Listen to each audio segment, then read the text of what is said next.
Hi ladies, so it has been like 2 months since I last did an update. I'm gonna really try and rush through this one because Kayla is in bed sleeping and she's been in bed for like ages. I think for a a good couple of hours now, and I was meaning to get this video done or this vlog done while she's in bed sleeping, so I'm not like distracted and I can just get it done really quick. But I've been having a bit of a texting war with the woman that calls herself my mother, so I got a little sidetracked, but now I'm just going to try and get it out really quick because I don't know how much longer she's going to be asleep for. Okay, so when I last updated, it was like, I guess, like late February, I think. So since then, she had her 6 to 9 month check, which was on February the 29th. At that, she was 7.5 kilos. I'm reading from my list because it's a long list, by the way, so this is going to be a really long vlog. 63 centimeters long. Oh, her weight is in the 25th to 50th percentile. And 63 centimeters long, which puts her in the 3rd to 10th percentile. Her head circumference is 42.5 centimeters, which puts her in the 25th percentile. We did this little checklist that just lets them gauge like how her development is coming along, and basically there were just all these little questions, and you tick the box that is either never, sometimes, or always, something like that. And for a few things, like at that time, she wasn't crawling, she wasn't standing up, and there's one other thing, she wasn't sitting. So for those few areas, she was in the grey, this lady told us, which me and Benji got a little bit narky about actually, because the actual test list thingo checklist, it didn't even start for like a month later. So it was, I think it was from like 9 months, 7 or 9 months old or something, and Kayla was a month younger than that, so it's like, well, she shouldn't have even said anything because Kayla still had like a whole month to do those things, so it wasn't like 100% accurate, but anyway. Also, this woman told me that Kayla should be eating at least 3 solids a day. And at that point in time, we'd been trying to give Kayla solids, but she just really was not interested at all. And just breastfeeding like every 2 to 3 hours through the day and night. And she pretty much said that if Kayla's not having solids, she's at risk of getting low iron, because apparently breast milk doesn't produce enough iron, and that she needs to get that from other foods, but whatever. I mean, you can't force feed a baby, and I mean, I tried, like I wasn't, like holding it out and shoving it in, but I was trying to feed her and she just was not having it, so I pretty much just gave up and, just let it go a bit. And then the very beginning of March, she started teething a lot, just chewing on everything in her mouth, hands in her mouth, drooling. And then, on March 2nd, her top right tooth came through. At that point, she already had the 2 bottom ones, so then the top right tooth came in. She started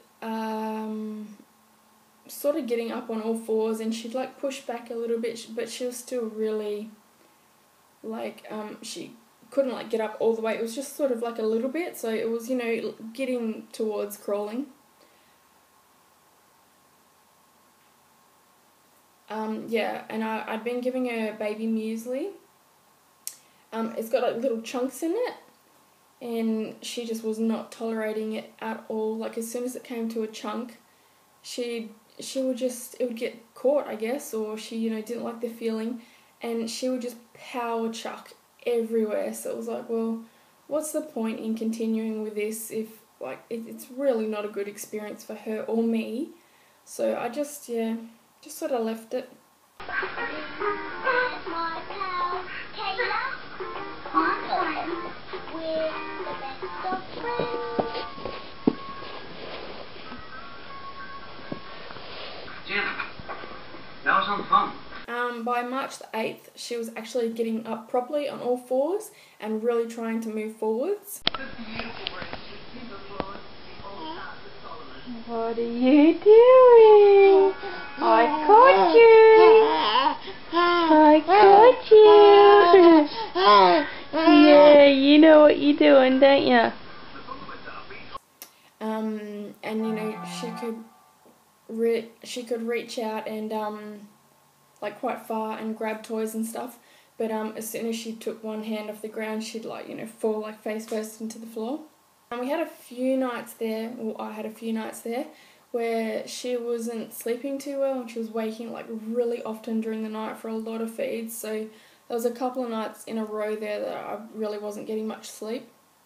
On March 10th, her front top left tooth came through, which was 8 days after the first top tooth. On March 11th, I got another blocked duct on my left side. It was really uncomfortable, a bit painful, not like massively painful, but I couldn't carry Kayla on my left side because it was, you know, putting pressure on my breasts and that hurt too much, but that resolved on its own after a couple of days. It was just a blocked duct, it wasn't anything else. March 15th was around the time she had her first word, which was mama and like mum. She started off saying mama and now it's like definitely mum, just mum, mum, mum all the time. Kayla's just woken up. I'll be back.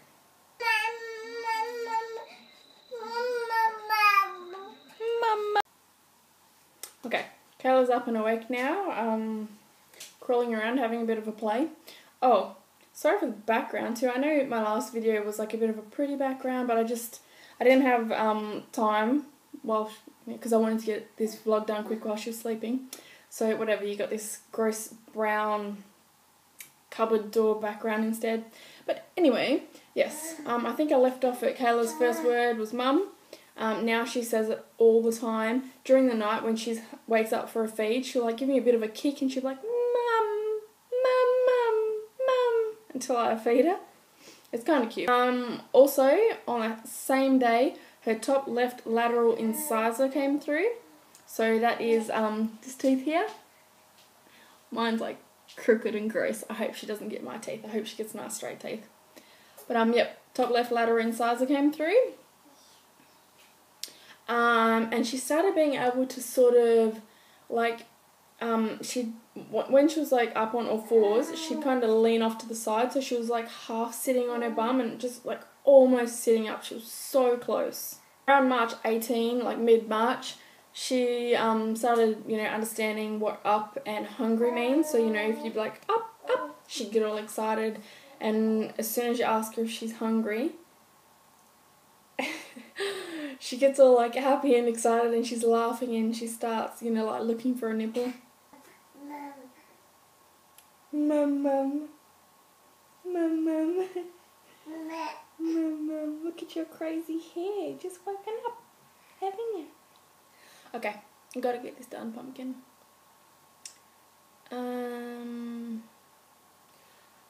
She was getting around the house, just rolling like crazy. Like she could get around the entire house just from rolling.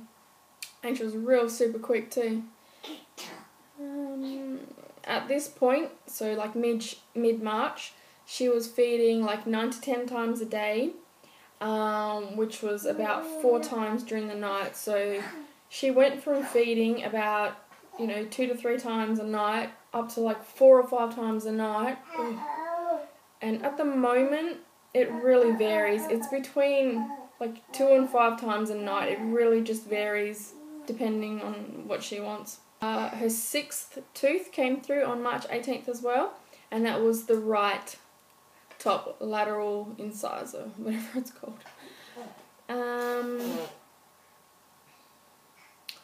At that point she was just saying mum a lot, and she was having 2 naps during the day, and she still has 2 naps during the day. Usually her first nap is around late morning, like around 11, and then her next nap, I guess it's usually around about 3, 4, 5-ish. She started grinding her teeth, and she still does it. She grinds them like nothing else. It's the worst sound in the entire world. Like, it's not just like, just like a little grind. She grinds them. Yes, I'm talking about you. She grinds them so bad, it actually sounds like little bits are being chipped off. It's that bad. It makes me cringe. I can't stand it.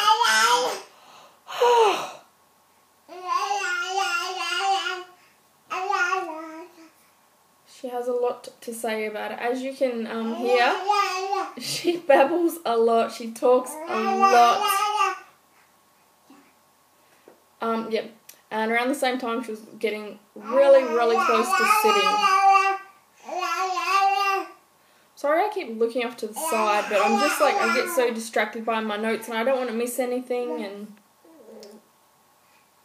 And by March 19th, I got another blocked duct on the left breast again. I'm actually wondering, I had my left nipple pierced. I'm wondering if that might have something to do with it, because that's the only difference between, the 2 breasts, and it seems to be that, you okay? It seems to be that the left one has more blocked ducts, so, I don't know. But anyway, this time it got bad. It got to the point where every other blocked duct that I've had, and I've only had a few since switching to exclusively breastfeeding, but when I was pumping, I actually got it quite a bit. But yeah, every other time I've had a blocked duct, since breastfeeding, latching her on had never been a problem. I'd never had any nipple pain or anything like that, but this particular time, the pain I got from her latching on was very, very similar to the pain I had when I was in hospital. So I got absolutely freaked out, and anyone who's on my public Facebook page will have seen how freaked out I got, and I was just like crazy concerned. But yeah, when she would latch on, like, it was just that really, really bad, intense pain, but then like after a couple of seconds it would drop off and just be like sort of a dull ache. Like, it still wasn't back to normal, but it wasn't like excruciating. And I was freaking out, like, that, maybe this is what breastfeeding was going to be from now on, and I really, really didn't know if I could go through it again and if I could try and stick it out again, so I did get really worried. But yeah, I jumped on Facebook. I got a whole bunch of suggestions from all you fantastic ladies. So what I ended up trying was a heat pack. I had a really hot shower, massage. I used the pump to, try and unblock it. I took Nurofen for period pain, which I was told it's an anti-inflammatory, so I think I took 1 of them. And I fed from the left breast, like, really often, more often than the right. And I think it took maybe 2 or 3 days for it to get any better. And by that time, I went and saw a lactation consultant. Like, I'd made an appointment, and this was the soonest I could get in this particular day, which just happened to be, like, the first day that I was completely normal. But yeah, I told the lactation consultant all about what I'd gone through, the pain, everything I'd done to help it out, and she reckons that it sounds like it started off as a blocked duct, but then it turned into mastitis. But luckily I released it before it got too bad, so that was kind of a bit scary to hear. Like, like, I knew I was in pain, but I didn't really think that it had, evolved into mastitis. Like, I didn't realise that mastitis was sort of relieved so easily. Like, I thought for sure every time you got it, you know, you had to go into hospital, ended up sick as a dog and needed antibiotics. So yeah, hearing that was kind of like a massive shock to the system, really. I mean, I had no idea that there were like different sort of degrees of mastitis. I thought it was just mastitis, bang, sick as a dog, you can't do anything, you're in hospital and you need antibiotics. So thankfully, mine resolved itself, I guess, from everything that I was doing to help it out. And I have not had any issues whatsoever, any pain, no blocked ducts, anything like that since that. At around about that exact same time, Kayla was being a little bit fussy. Not fussy, that's not the word. Her feedings had gone from, you know, generally being around 5 to 10 or so minutes long, down to like, you know, 3-4 minutes. So the lactation consultant thinks that maybe that had something to do with me getting the blocked duct. So, I mean, who knows?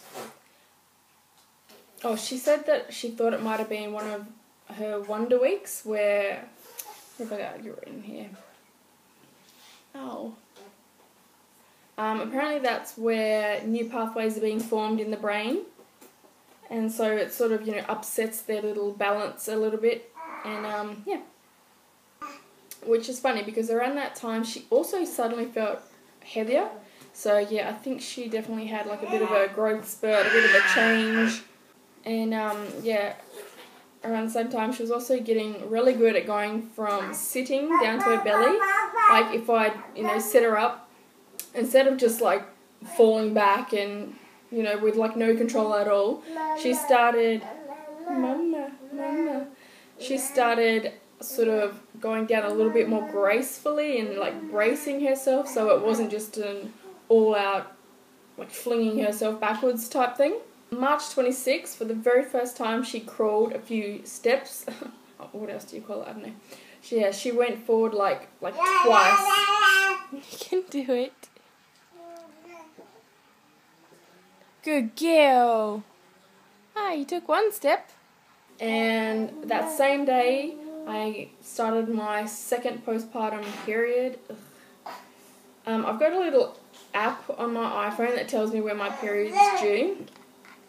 And according to that, I was 9 days late when looking at my last period. Like if I have a, I don't know if it's a 28 or a 35-day cycle programmed into that, but according to that, I was 9 days late. Again, like no pain at all, and it was nowhere near as like gross and heavy as the first one, TMI. And it only lasted 7 days, which is awesome because the first one was like 9 days, I think. So I'm hoping, you know, they're going to get shorter and shorter and get back to normal, which was about 5 days. March 29th was the very first day that she sat all by herself. She's pretty much sitting up too. Yeah, there we go. Oh, nearly. She did it, look! She's sitting up. Look! Good girl! Oh my goodness! Oh, isn't she a good girl? It was also the day she was like getting so super close to being like a full-on official crawler. And then by 5:30 p.m. that evening, she was literally crawling everywhere. Like it just happened like that. Suddenly she was just crawling like a pro.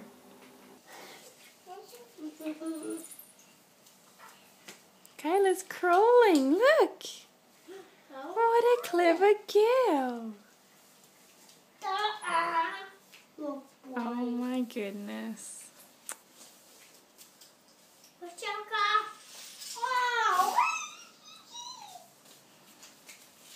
my god, Kayla! Off, get off her, off! She's crawling, honey.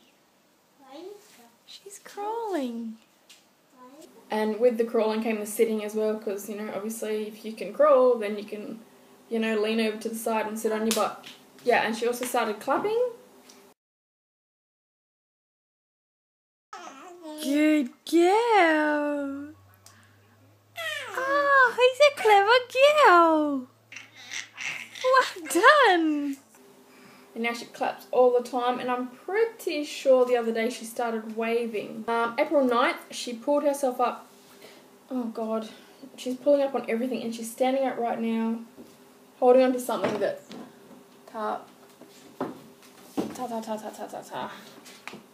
holding on to a canvas, which is really not stable.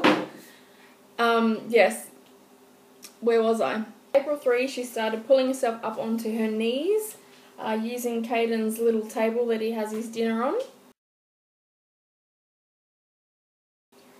And she was getting like super fast at crawling. She just picks it up so quick. And she started following Caden, like literally around the entire house. Wherever he goes, she follows. And like around the time she mastered crawling and sitting and starting to pull up and everything, she started showing like a lot of interest in actually eating solids. So what I think has happened is she was just so focused on like more movement and talking and all that, you know, her interest in eating sort of took a backseat. But now that she's got crawling under her belt, pulling up, sitting, and well, she's got, you know, her first word, now she's got like this major chunk of like movement accomplished. Now she's interested in eating food. April 5th, I noticed she just like suddenly went into size 0.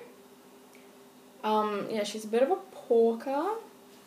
So yeah, like all of her, what was it? I think I was struggling to get her into like a 00 bodysuit, and it just was not happening. Like the buttons at the crotch were just like, you know, I was like struggling to get them together. And over her belly, she's just got a real big pot belly, so that was not happening. So I really thought like size 0, no way, that's really too big for her. But I tried it on and it fits great. So yep, she's moved up. She's had a bit of a growth and development spurt. So yeah, she's really coming along. Yeah, and also around April 5th, she was continuing to pull up onto her knees a lot and like really trying hard to stand up, but at that point she was only getting 1 foot up. And 4 days later, April 9th, for the very first time, she pulled up to standing all on her own, using the couch in the lounge room. And then she like walked along it a couple of steps. She was kind, gentle, and really romantic. So yeah, around this time, she started getting like really rough with Caden, like because she follows him everywhere. He sits on the floor a lot and, you know, plays with his trains and trucks and all that sort of stuff, or, you know, if he's watching TV, and she just goes up to him and she'll use him to, you know, get up on her knees, and she'll just like rip at his top, and she pulls his hair and she rips his implants off, and she tries to eat them, and she smacks him in the face, and oh, she's really rough with him. But Caden is so gentle with her. Like, he's more concerned about sort of holding her steady so she doesn't fall over, you know, while she's like smacking him around the head. And so yeah, there's only one thing that she touches that he really doesn't like, and he'll crack the shits big time, and that's this little Thomas the Tank Engine, like a little train track and like little train house thingamabob. And yeah, because it's like a full-on like little house and track attached, she'll just like wander up and plonk herself down right in the middle of it, and he just loses his shit. He gets so angry at it. He screams. He doesn't hit her, like he's not, you know, violent or anything like that. He just chucks a massive tantrum, really. But yeah, so I've had to put it in his room and told him, you know, you need to play with it in your room. It can't come out here, otherwise Kayla's going to touch it, sort of thing.